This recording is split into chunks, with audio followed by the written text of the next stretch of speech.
using my Free Fire squad. Enemy அடிக்கும் போது backup கொடுறானா ஒரே முட்டா ஓசிக்கில போட்டு போனதுதான் இவனோட வேலை. இதனாலேயே பேக்கப்புக்கு இவனை கூப்பிடவே கூடாது. என்னதான் நாங்க மைக் ஆன் பண்ணி உயிரை கொடுத்து வாழ்வார்னு கத்துனாலும் தவறு கிடைக்கலடா மாப்பிள்ளன்னு ஒரே முட்டா கதையை கொடுப்பான். அது டீமுக்கு ஏதாச்சும் பொண்ணு வந்துச்சுன்னா அப்ப மட்டும் மைக் ஆன் பண்ணி பேசுவா. இதனாலேயே நாங்க இவனை அன்போட பொம்பளை சோக்குன்னு கூப்பிடுவோம். இவருதான் எங்க டீமோட பெரிய கை. சீரியஸா ரேங்க் மேட்ச் விளாண்டு இருக்கும் போது யார்கிட்ட இருந்து போன் வந்துடுச்சுடா நீங்க விளையாடுங்க அப்படின்னு பாதிலேயே கட்டி விட்டு போறது இவரோட வேலை. அப்புறம் கடைசியா நான் என்ன மேட்சா இருந்தாலும் ஒன் டேபிளரா ஆடுவோன்னு பெரிய கல்ட்டி மாதிரி விளையாடுறது என்னோட வேலை.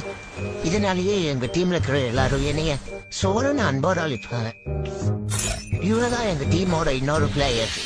இறங்கினா வீட்டுல தான் இறக்குன்னு சொல்லிட்டு இறங்கி நாங்க இறங்கி லூட் அடிக்கிறதுக்குள்ள செத்து போயிட்டு அதுக்கப்புறம் அறிவாபாடுகளான்னு கதறுவார்.